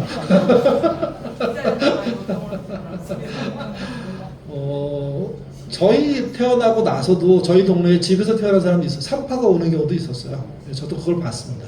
네. 근데 여러분 애를 낳을 때가 됐는데 낳을 만한 곳이 없어요. 낳을 장소. 그런 경험은 해보셨어요? 저희 뭐 할머니 말씀드리니까 뭐 이렇게 밭에서 일하다가 애 낳았다고. 도대체 어떻게 낳는 거지? 이해가 안 되는데 그런 식으로 말씀하시더라고요. 이게. 그러니까 그런 분들은 좀 이해가 되려나? 예수님이 태어나기 전에 이제 만삭이 돼서 엄마가 애가 나오기 직전인데 그때 호정령이 내려져가지고 베들레헴으로 왔잖아요. 부부가. 그리고 이제 낳을 만한 공간을 찾는데 못 찾아요. 그래서 집이 뭐 마국간하고 연결되어 있긴 하지만 그 마국간 한 켠을 얻어 거기서 아기를 낳아요. 그러니까 누구도 태어나지 않는 곳에서 아이가 태어난다면 요즘도 뭐 앰뷸런스 달려가다가 낳는 경우가 있대요. 비행기에서 낳는 경우는 비행기에서 다 해준다며요. 모든 거를. 좋은 일이라고. 그러니까 근데 이거는 좋은 의미가 아니라 굉장히 보면 안 됐고 때로는 좀 비참하고 때로는 그 뒤처리를 어떻게 했을까 궁금할 수밖에 없는 정말 서글픈 장면이에요. 이게요. 또 한 가지. 유아 때 예수님은 신변의 위협을 느꼈어요. 헤롯이 죽이려고 했잖아요. 그래서 베들레헴에 있는 같은 나이 또래 아이들을 찾아서 죽였죠. 베들레헴이 큰 도시가 아니기 때문에 뭐 수천 명이 죽은 건 아니지만 그래도 그 일 때문에 여러 아이가 죽었어요. 그래서 어디로 도망갑니까? 애굽으로. 여러분 유아 때 피난 가보셨습니까? 여기 어르신들 계실 수도 있나요? 유아 때 피는 안 나오셨나요? 저희 교회 동란 때 태어난 사람들 있어요. 6.25 동란 때. 그 사람들 피난 갔죠. 가다가 아기 낳고 그 아기 수습해가지고 안고 버릴 수 없으니까 데리고 또 걸어서 정말 막 부산까지 내려가고 그래서 겨우 아이를 키웠는데 말 안 듣는다고 뭐 그런 얘기 하시더라고요. 주님은 사람이 태어날 수 있는 가장 극한 상황에서 태어나신 분이에요. 태어나자마자 도망쳐 본 경험이 있는 분이에요. 도망쳐서 간 곳이 이집트인데 고향도 자기네 말도 쓰지 않는 타양 땅에서 2살 이상까지 지낸 사람이에요. 이 땅에 그런 어려움, 난민을 경험하고 전쟁을 경험하고 그 다음에 의료 혜택이 없는 곳에 태어나는 모든 사람과 동일시한 분이 누구냐면 주님이세요. 그 아픔 아세요? 하나님으로서 아는 게 아니에요. 사람으로 경험해서 아세요. 두 번째 읽겠습니다. 예수께서 어린 시절을 보낸 나사렛은 이스라엘 사람들이 가장 멸시하는 마을로 유대인들은 나사렛에서 무슨 선한 것이 나오리라고 전혀 기대하지 않았다. 죄송한 표현인데 여러분 고향을 밝히면 손해 본 적 있으십니까? 네, 저 어디 출신이요? 그럴 취직이 안 돼. 네, 저희 교회도 있고 저희 동네도 있었고 저희 집안에도 있었습니다. 왜 안 된대? 걔 그렇게 정말 똑똑한데 걔 뭐 고대 나오지 않았어? 근데 왜 취직이 안 돼? 몰라. 나중에 알았어요. 고향 때문에. 네. 여러분 고향 때문에 혜택을 보는 사람이 있어요. 어떤 사람들? 서울 사람들. 공부도 뭐 잘하는 것도 아니고 실력이 있는 것도 아닌데 야 집이 서울이래. 뭔가 낫겠지. 우리나라 사람들 그렇게 생각하는 사람 많아요. 네. 그런 사람들이 어디 뭐 저기 지방 어디 구석에 가서 살면서 저 서울에 있는 어느 대학 나왔는데 전원 생활하러 왔어요. 그러면 서울에 똑똑한 아이 왔다고 막 이렇게 얘기하잖아요. 근데 반대로 어느 지방 출신이냐 그랬더니 취직도 안 돼. 친구도 떨어져. 사투리가 입에서 가끔 나오면 그 사투리 때문에 쟤 어디 출신 아니야? 그래서 열애시켜버려. 예수님 그 경험한 사람이란 거예요. 예수님 나사렛에서 이제 돌아와서 애굽에서 돌아와서 나사렛에서 살았거든요.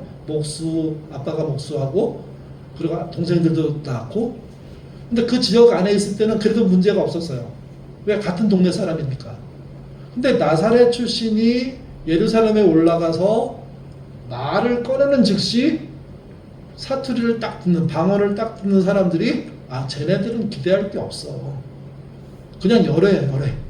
아이고 뭐 이게 하찮은 동네 애들이 와가지고 뭐 이게 떠들어. 그러지 마. 가. 완전 차별. 그러니까 나사렛 출신이라고 나중에 밝혀져요. 그랬더니 예수 나중에 믿었지만 그 사람이 뭐라 그래요? 야 나사렛에서 어떻게 선한 게 나와? 어떻게 의의가 나와? 어떻게 하나님의 뜻이 드러나? 아니야. 예루살렘 아니면 안 되는 거야. 이런 차별 당했다는 거야. 이런 차별. 사투리 쓴다고 차별받고 고향이 어디냐고 차별받고 고향도 아니고요. 본 적이 어디냐고 차별받고 그 슬픔, 서름, 어려움을 누가 아시느냐? 주님이 아신다는 거예요. 세 번째 같이 읽겠습니다. 예수는 친히 만물을 창조하신 하나님이셨지만 육신의 부모에게 순종했다. 이게 뭐 대수롭다고 생각하는데 아니요. 신이 사람에게 순종했다고요. 신이 여기는 안 적어놨지만 사람에게 세례를 받았다고요. 신이 사람에 의해서 어떻게 해요? 못 박혀 죽었다고요. 그러면 그분이 당한 그 수치와 그 멸시와 그 패배감들, 그로 생긴 그 엄청난 문제들에 대해서 주님은 모르실까요? 먹고 살기 위해서 부정한 방법은 아니지만 납품하는 업체한테 고개 바짝 숙이면서 한 번만 받아달라고 가격 깎으라고 막 협박하는데 이번만 좀 살려달라고 좋은 물건 납품하면서 무릎 꿇고 싹싹 비는 영업하는 교인들이 얼마나 많은데요. 자기 물건은 하자가 없어요. 근데 나쁨 받은 쪽에서 하자를 찾아내면서 막 공격해요. 그러면서 잘못되지 않은 걸 너희가 한 거라고, 니네가 책임지라고 해서 뒤집어 쓰는 경험하는 사람들 엄청 많아요. 이게. 저희 교회 그 문하는 문 계시거든요. 나무 문. 지금은 이제 다른 거로 바꿨지만 문이 하자가 생긴 거예요. 아파트에 다 납품했는데. 근데 하자 난 것만 고르면 이게 찍어내면 되는데 처음에는 그렇게 하려고 했죠. 그래서 가봤는데 하자가 아닌 거예요, 이게요. 그래서 가서 담당 과장한테 하자가 아니라고 이거 진짜 제대로 된 거라고. 근데 왜 하자라 그러냐고. 당신이 찍어준 데 가서 다 확인했는데 전부 하자가 아니라고 그랬더니 그 사람이 하는 말이 그 문 다 빼라고. 자기한테 대들었다고. 그 문 다 빼라고. 부장한테 따졌어요, 가서. 그때 과장 이야기를 들어보더니 하는 말이 과장들 시키는 대로 하라고. 그래서 하자가 하나도 없는 문을 다 떼갖고 왔어요. 그러면 이제 손해는 어떻게 해요? 그 문은 어디다 써요? 거기 맞춰서 딱 다 짠 건데 전부 다. 가서 사장이 가서 우리 이제 교인이죠. 가서 빈 거예요. 나이도 새파랗게 어린 그 사람 앞에 가서 무릎 꿇은 거예요. 무릎 꿇고 살려달라고. 이거 안 되면 안 된다. 그래갖고 그분이 그렇게 얘기하더라고요. 꽤 큰 뇌물 주면서 필요한 거 뭐냐고 말하라고. 저희가 아무 탈 없이 다 준비해서 드리겠다고까지 했대요. 싹싹 빌었대요. 그랬더니 그 젊은 놈이 뻔뻔하게 그러면 내가 한 번만 용서해 주겠다고. 여러분, 그분이 얘기하면서 저 들을 때 막 울었어요. 너무 화가 나가지고. 근데 그렇게 얘기하더라고요. 저희들이 이렇게 살아요. 이렇게 안 하면 못 먹고 살아요. 못 먹고 살아요. 주님이 그런 경험을 하셨던 거라는 거예요. 주님이. 그러니까 우리의 주님이 왜 그런 일을 당합니까? 그럴 필요가 없는데 우리 때문에 그렇게 되셨다는 거잖아요. 네 번째 같이 읽겠습니다. 예수님 아버지 요셉이 죽은 뒤에 가업을 물려받았고 교육의 기회를 갖지 못했으며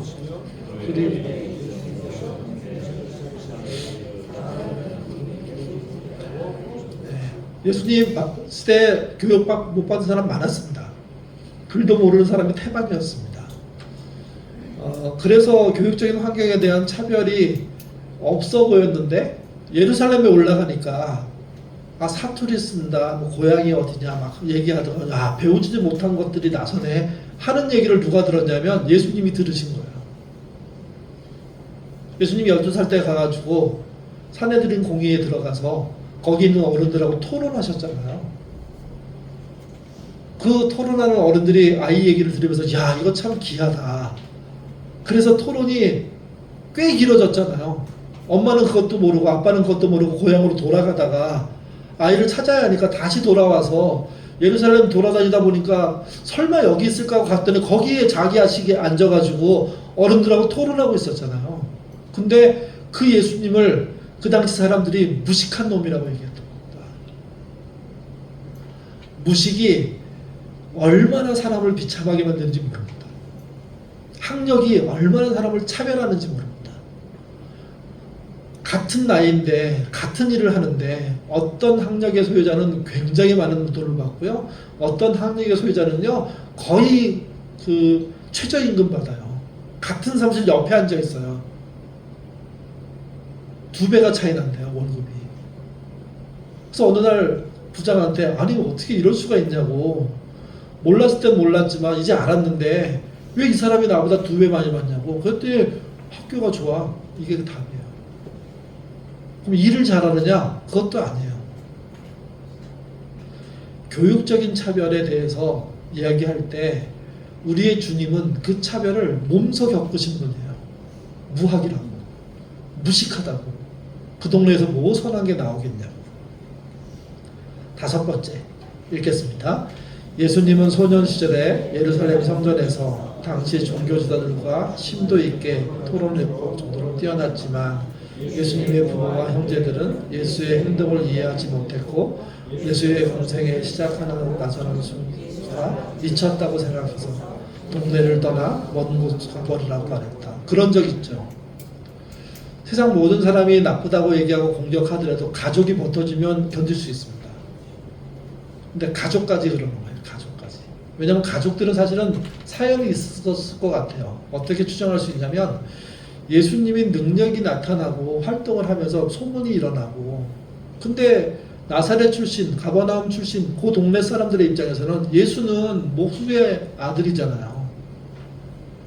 어렸을 때 무슨 기이한 일이 했다는 얘기가 딴 데 나오기는 한데요. 근데 그렇다고 하더라도 그 아이는 별 볼 일, 그 동네에서도 별 볼 일 없는 아이 중에 하나였던 거예요, 이게요. 그래서 그 형제들과 부모들에게 계속해서 아이 단속 잘하라고, 형 단속 잘하라고, 그 가서 그렇게 미친 짓 하는데 내버려 두냐고 하니까 부모가 나서고, 누가 나섭니까? 동생들이 나서서, 친척들이 나서서 미친 짓 하지 말라고, 하려면 여기서 하지 말고 어디로 가라고 합니까? 예루살렘으로 올라가서 거기서 정면 승부하라고. 아마 그들이 나중에 엄청 울었을 거예요. 왜? 정면 승부에 올라가서 십자가에 돌아가시잖아요. 누가 몰아낸 겁니까? 가족들도 몰아낸 거예요. 가족에게 배척당해 보신 경험 있으세요? 내가 큰 잘못을 하지 않았는데? 이거는 진짜 상상하기 힘든 고통이에요. 예수님은 그 일을 당하신 분이에요. 그 일을. 여섯 번째, 예수님은 가장 친한 제자들로부터 이해받지 못했다. 그의 제자 가운데 하나는 가룟 유다는 돈주머니에서 돈을 훔쳤고 급기야 은 30에 예수님을 팔아버렸다. 예수께서 로마 군병에게 잡혀갈 때 제자 모두는 예수를 버리고 도망쳤다. 수제자 베드로는 예수를 저주했다. 예. 배반 당해 보셨습니까? 배반. 한 명이 아니라 많은 사람에게 배반. 신앙적인 배반도 있고요. 인간적인 배반도 있고요. 사업적인 배반도 있습니다. 배반. 주님은 배반당한 모든 자들, 진짜 억울하게 집단 따돌림 당한 모든 사람들의 심정을 이해할 수밖에 없는 분입니다. 일곱 번째 읽겠습니다. 예수는 온 우주를 소유하신 하나님의 아들이었지만 이 땅에서는 머리둘 곳이 없었다. 예수는 스스로 먹는 것을 쌓아놓지 않으셨고 집안채 마련하지 않으셨다. 예. 그냥 금욕주의적이다 이런 뜻이 아닙니다. 저 5학년 때 저희 동네가 서울에 있는 숭인동이라는 동네였는데 전부 다 철거당했어요. 전부 다. 저희 집은 당시에 잠실에 시형 아파트 이제 하나를 얻어서 이사 가야 되는데 날짜가 안 맞아요. 그러니까 우리가 이제 그 철거하는 사람들한테 며칠 날 나갈 거니까 그때까지만 좀 기다려달라고 했는데 안 돼요. 다 때려 부셨어요. 그래서 갈 수가 없고 짐도 다 망가지고 하니까 짐을 모아서 한쪽에 쌓아놓고 그 다음에 여러분 그 철거를 하면 뭐는 남냐면 방바닥은 남아요. 처음에는. 그것도 나중에 다 없애버리는데 다 밀어보니까 우리가 쓰던 방바닥이 그대로 있는 거예요. 그리고 저쪽에 가보니까 구들이 그대로 살아있는 거예요. 그래서 거기다가 나무들 거기 많으니까 주워다가 불을 떼가지고 거기서 이제 자는 거예요. 이불 깔고 이불 덮고 비닐 덮고 그리고 이렇게 보면 저 밑에 학교가 보여요. 그렇게 며칠을 살았어요. 이슬로 엄청나게 힘들고 비도 오고 그런데 못 가요. 왜냐면 그 날짜에 맞춰서 가야 되는데 서울에 아는 친척도 없으니까 어머니 아버지가 굉장히 막 분노하고 힘들어 하시지만 그래도 며칠 견디자 해서 거기서 제가 며칠 잔 경험이 있어요. 네. 저만 아니에요. 저희 주변에 몇 집도 그렇게 살았어요. 거기서. 그러니까 나중에 와가지고 그 구두를 다 깨버리더라고요. 나가요.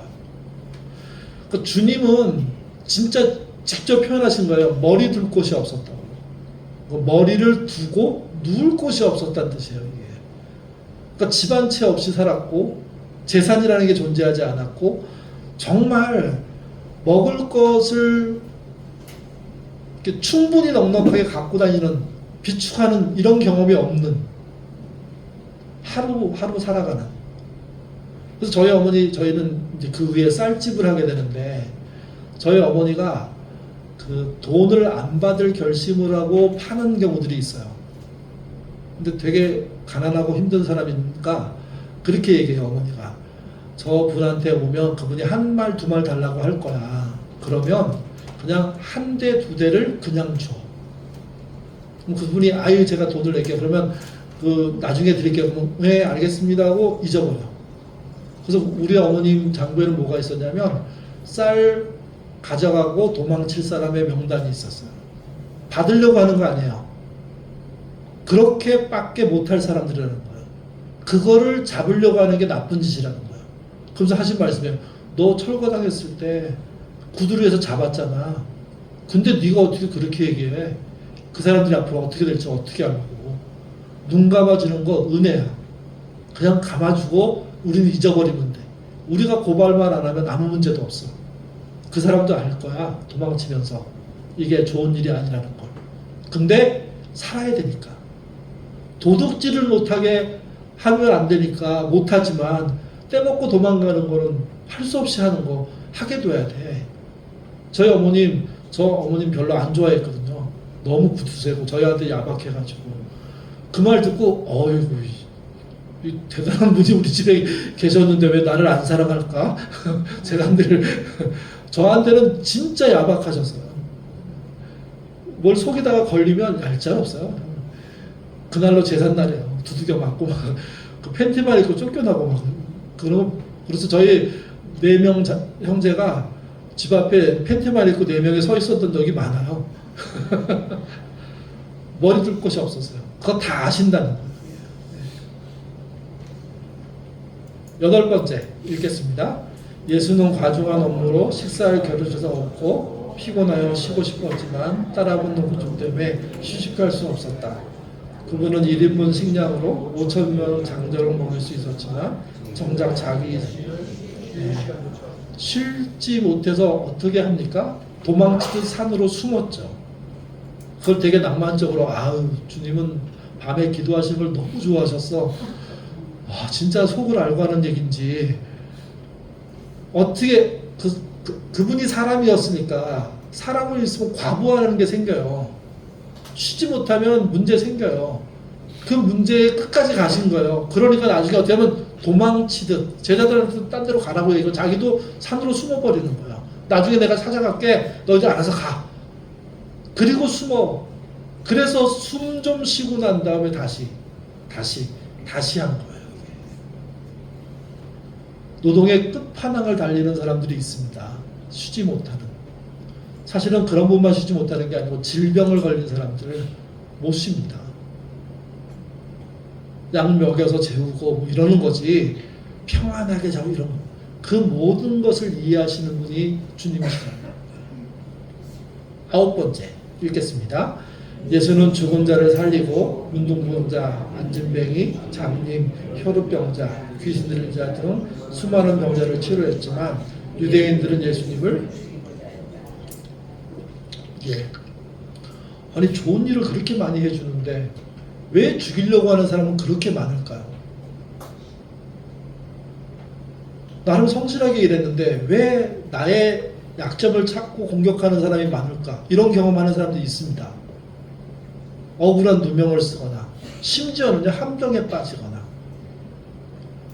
그런 분을 주님이 동일시하셨기 때문에 그 자리에 들어가셨기 때문에 충분히 하신다는 겁니다. 충분히. 마지막 10번째입니다. 읽겠습니다. 예수께서 십자가에서 나의 하나님 어찌하여 나를 버리셨느니까 하고 부르짖으면서 운명하셨다. 그 순간 하나님과 단절을 경험. 베드로서의 두 구절은 주님이 돌아가시고 난 다음에 옥으로 떨어졌다고 표현합니다. 순하게 번역한 사람을 감옥으로 번역하고요. 강하게 번역한 사람은 그게 지옥으로 번역도 하더라고요. 또 우리가 쓰고 있는 사도신경 있잖아요. 거기에 그 내용이 있습니다. 원래 원문에는 우리나라 것만 쏙 빼냈습니다. 그러니까 여기서 뭐냐면 하나님이 돌아가셨어요. 하나님이신데 그리고 지옥에 있는 옥에 있는 자들에게 뭘 전하러 가셨다고 베드로서가 말하냐면 복음을 전하러 가셨다고 얘기를 해요. 이게 여기서 뭐가 나오냐면 천주교의 연옥이 나와요. 요 말 때문에. 이걸 어떻게 이걸 지옥으로 설명할 수는 없지 않냐. 지상과 지옥 사이에 중간지대가 있지 않을까? 그래서 만들었던 말이 연옥인 거예요.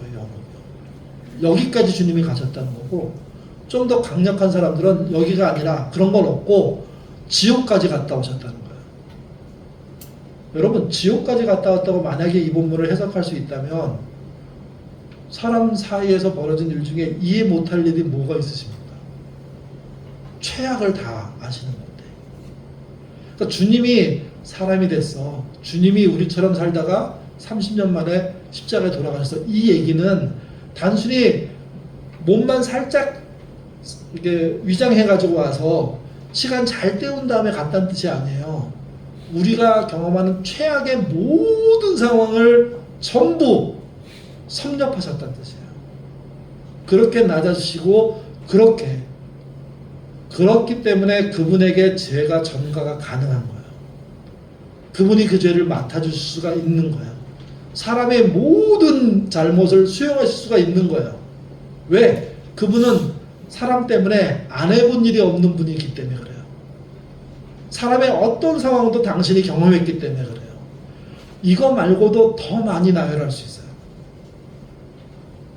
그게 주님이 우리에게 동일시한 거예요. 그러면 우리는 당연히 예수를 믿으면 누구를 동일시해야 됩니까? 예수님이에요. 예수님이 이 10가지를 그냥 한마디로 줄이면 권리를 포기하신 거예요. 어떤 권리? 하나님이신 권리를, 당연한 권리를 포기하신 거예요. 그러니 우리도 우리의 권리 주장이 아니라 그분을 본받는 모습으로서의 신앙생활을 해야 하는 거죠. 여러분 교재에는 그 다음이 나와 있는데요. 그거는 제가 그 다음에 하겠고요. 종합 좀 보자. 어떻게 이제 성경은 표현하는지. 빌립보서 2장입니다. 읽겠습니다. 그는 근본 하나님의 본체시나 하나님과 동등됨을 취한 것으로 여기지 아니하시고 오히려 자기를 비워 종의 형체를 가지사 사람들과 같이 계셨으니 사람의 모양으로 나타나사 자기를 낮추시고 죽기까지 복종하셨기에 곧 십자가의 의미가 그 앞에 있는 10가지 사건으로 표현되고 있는 겁니다. 그렇게 죽으신 겁니다. 하나를 더 보죠. 읽겠습니다.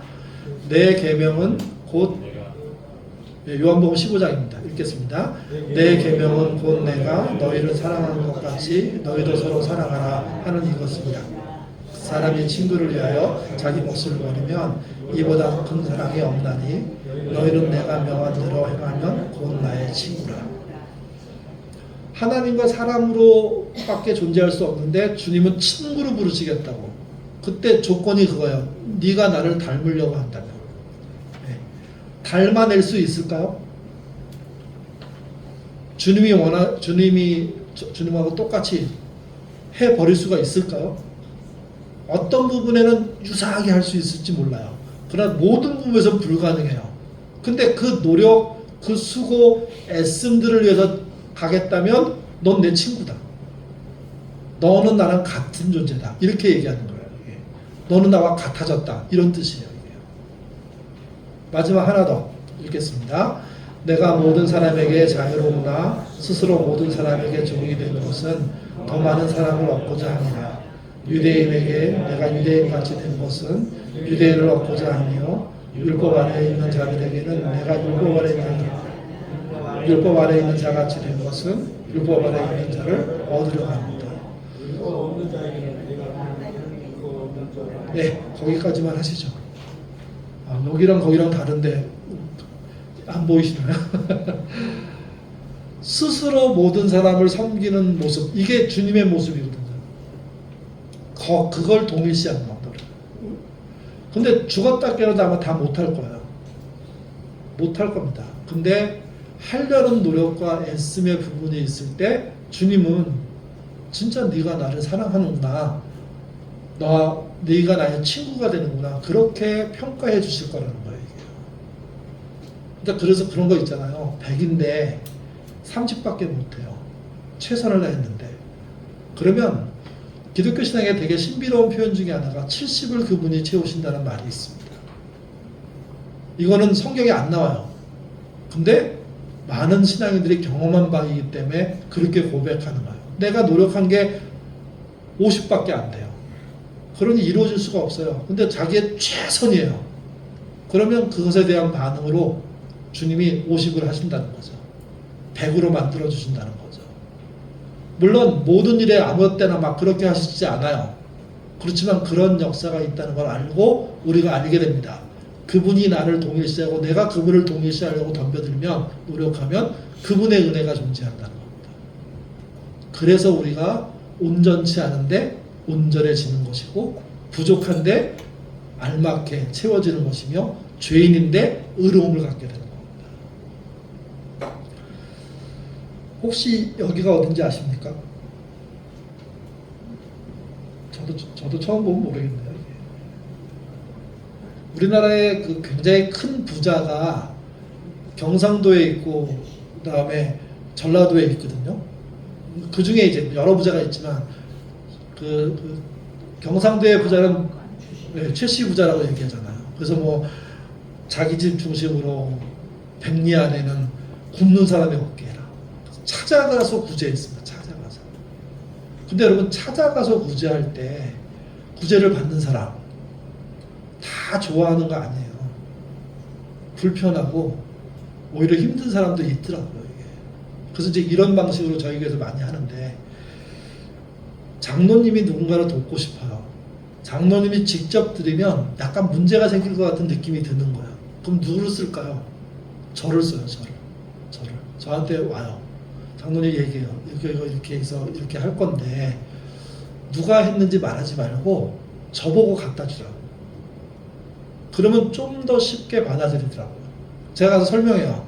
교인 중에 누가 뵙고 지금 어려운 것 같은데 이거 십시일반으로 드리라고 저한테 전달해 줬다고. 그리고 누군지는 절대로 말하지 말라고 말씀하셨다고. 그러면 직접 받는 것보다 좀 낮게 받으세요. 편하게. 네. 그리고 말씀드려요. 갚는 거 아니고 나아지면 본인도 다른 사람에게 그렇게 하시라고. 그게 끝인 거예요. 그러니까 최씨 집안의 경상대 구제는 찾아가는 거예요. 본인의 종들이. 그래서 어려운 사람 먹이는 거예요. 백리 안에 굶는 사람이 없게 만드는.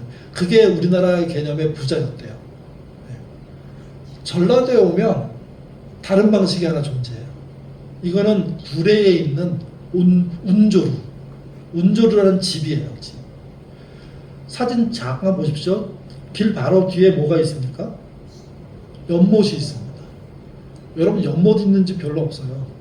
그 옛날에 연못 있는 집을 만든 거예요. 그래서 그 연못 가운데 성을 하나 만들었잖아요. 이게 전부 다 우리나라에서는 되게 전통적으로 연못을 만들고 안에 섬 만들고 나무 심고 하는 그런 기법들이 있어요. 가장 괜찮은 기법으로 지은 집이에요. 집 입구예요. 그리고 그 뒤로 들어가면 입구가 있죠. 양쪽으로 집이 쫙 있고. 지금은 그 쭉 있는 양쪽에 그 사랑채 이게 숙박이 가능해요. 지금은. 그래서 여기 운조로 가서 잠도 자요. 그 뒤가 이제 본체예요.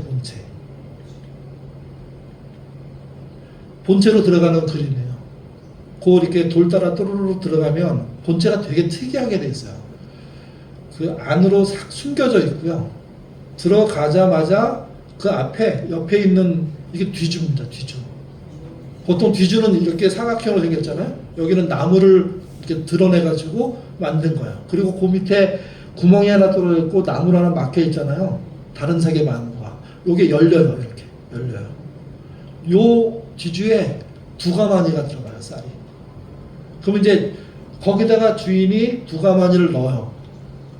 그리고 그 밑에 글씨가 써 있는데 그 글씨가 뭘까요? 보이시나요? 네, 타인능에. 귀가 엄청 좋으신데요? 타인능에가 뭘까요?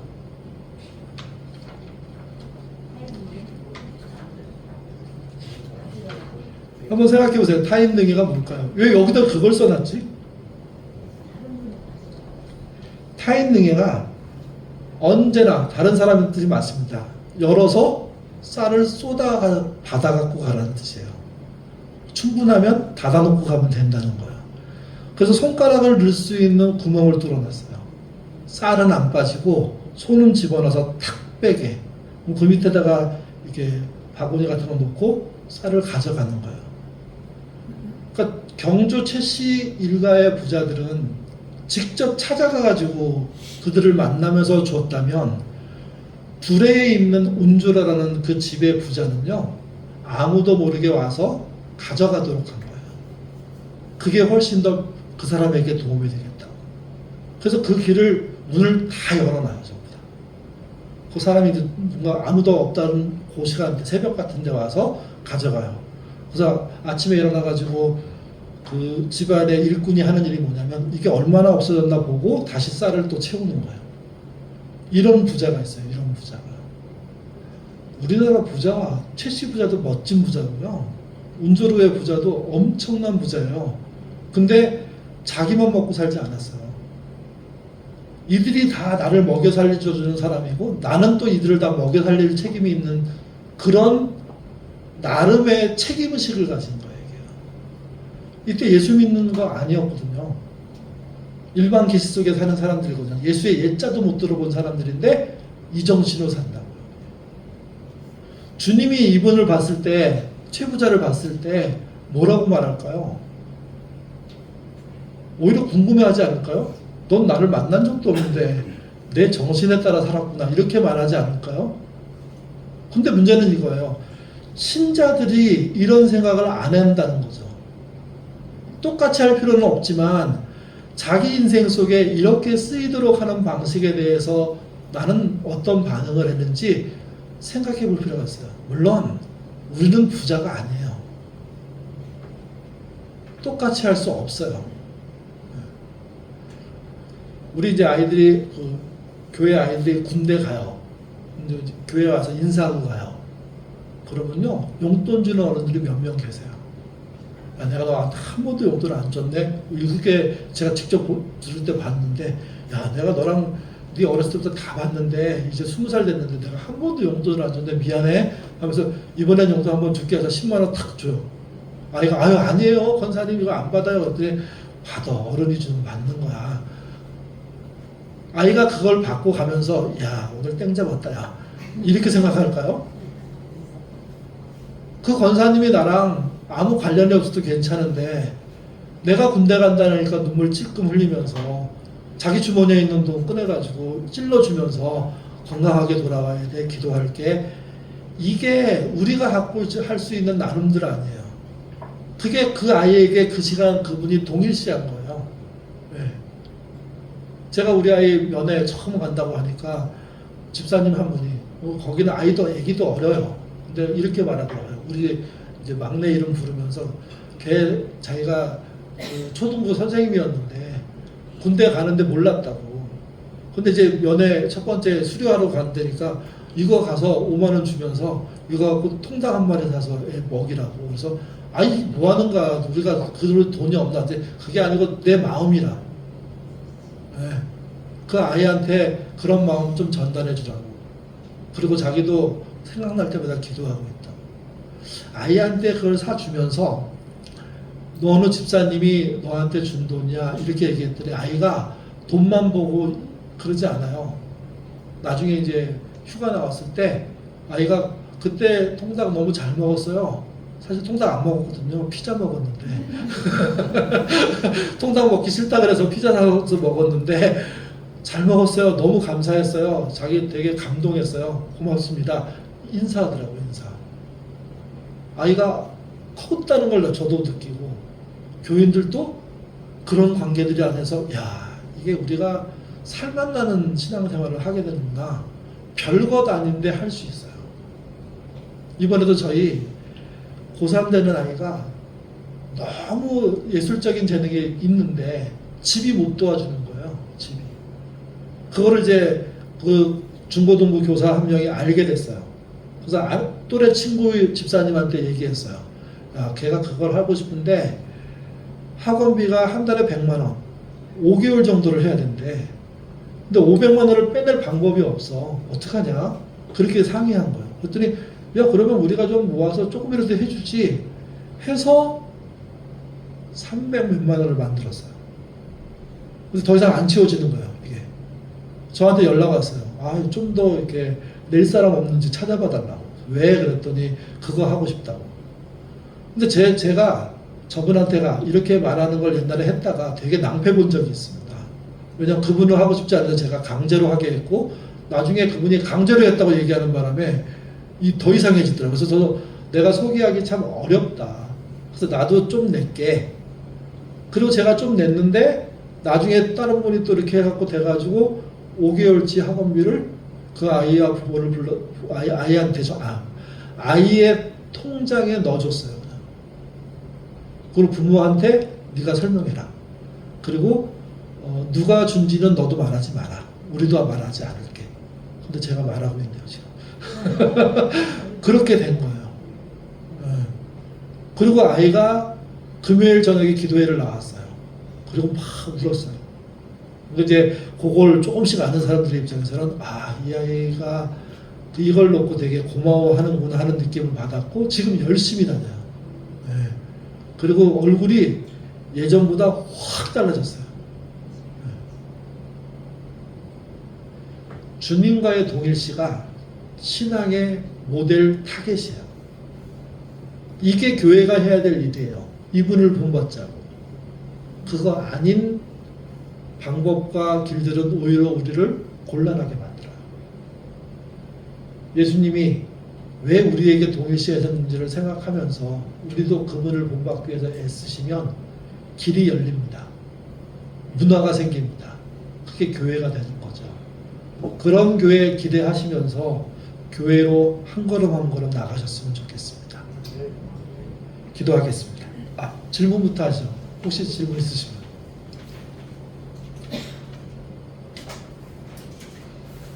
한번 남도에 여행 갈 때 물에 운조로 한번 가보십시오. 아니면 거기서 1박을 해보십시오. 집도 되게 특이하고 멋있습니다. 이 집의 특징 중에 하나가요, 굴뚝이 낮아요. 왜 그러냐고 이렇게 설명을 보니까 부잣집 굴뚝이 높잖아요. 그리고 불을 떼면 다 보이잖아요. 그게 누군가의 마음에 상처 줄 거라고 생각했대요.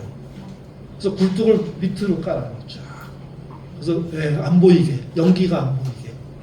그렇게까지 생각한 거예요. 놀라운 부자예요. 놀라운 부자. 어떻게 이렇게 생각할 수 있지? 타인능의 기준 생각해보세요. 상상을 초월하잖아요. 알아서 가지고. 근데 여러분, 이 알아서 가지고 아까 감자 같은 사건 안 벌어졌을까요? 두 가마니 한 번에 다 가져가는 사람 있을 거예요. 근데도 믿고 또 넣어요. 또 넣어요. 나중에 알아요. 두 가마니를 가져가면 안 되는 거구나. 필요한 만큼만 가져가면 또 다른 사람이 먹을 수 있겠구나. 그러면서 어렵게 사는 사람이어도 자존심을 지킬 수 있는 명예가 생길 수 있는 길들을 열어요. 저는 교회 하나가 반듯하게 있으면 이런 일 가능해요. 실제 교회가 이거 하는 데 있어요. 많아요. 교회 문 앞에다가, 문 옆에다가 문이 열리게 해놓고 그 옆에다가 교인들이 쌀을 계속 부어요. 저기 옛날에 뭐합니까? 성미하는 것처럼 부어요. 그리고 누구나 가져갈 수 있게 바가지 이렇게 되면 거기다가 필요한 만큼 담아가세요. 이렇게. 언제든지 채워놓을 겁니다. 걱정하지 마세요. 뭐 때로는 욕심부리지 마세요. 여기 써놔요. 그럼 와서 퍼가요. 그러니까 나쁜 사람도 있어요. 근데 그 나쁜 사람에 의해서 실망하지 않아요. 충분히 그들도 생각할 수 있다고 생각하고 그들이 명예를 지키면서 먹는 것에 수치를 느끼지 않도록 이렇게 안전한 장소를 만들어주고 그들이 기회가 되면 오히려 나중에 쌀을 갖다 놓습니다. 내가 받은 거로. 냉장고도 그렇게 한다고요. 냉장고. 김치나 반찬이나 이런 걸 그냥 넣어놔요. 그래서 이렇게 파는 것처럼 넣어놓으면 열고 가져가요. 근데 놀라운 건 뭐냐면 교회에서 안 넣는데 어느 날 넣어져 있어요. 이거 누가 넣었어? 모르겠는데요. 누군가 보고 넣은 거예요. 네. 세상은요 생각보다 괜찮은 게 많아요. 저는 교회가 이걸 주도해야 된다고 생각해요. 어마어마한 일 하는 게 아니라 이런 일을 주도할 때 우리가 주님을 좀 닮을 수 있게 되죠. 교회를 달리 보게 되죠. 여러분의 교회가 그런 모양의 교회로 이렇게 우뚝 서 가시기를 부탁드립니다. 기도하겠습니다. 예수님을 우리가 이 시간 좀 면밀히 살펴봤습니다. 내가 믿는 주님이 얼마나 나를 향해서 낮아졌는지 알게 됩니다. 주님이 우리에게 동일시했다는 것은 우리 보고 주님께 동일시하라고 명령하는 것임을 저희가 듣게 됩니다. 건방진 모습으로 나 혼자 중심이 되어서 내 멋대로 사는 생활을 만드는 게 아니라 주님의 말씀에 따라 더불어 함께 사는 삶 만들 수 있도록 인도하여 주옵소서. 우리 안에 운조로 같은 부자가 없더라도 십시일반의 정신이 살아나서 서로가 서로를 돕고 교회가 세상을 돕고 또 세상이 교회를 인정하는 그런 아름다운 결과에 이르도록 인도하여 주옵소서. 교회가 진짜 멋진 값어치를 갖기를 원합니다. 가볍고 돈 중심적이고 성공 중심적인 사고가 아니라 실패해도 할 수 있다. 어려워도 이길 수 있다. 해내자. 함께하자. 하는 더 높고 의미 있는 정신의 교회 되도록 도와주시옵소서. 이번 주도 무더울 것입니다. 건강하게 잘 지내기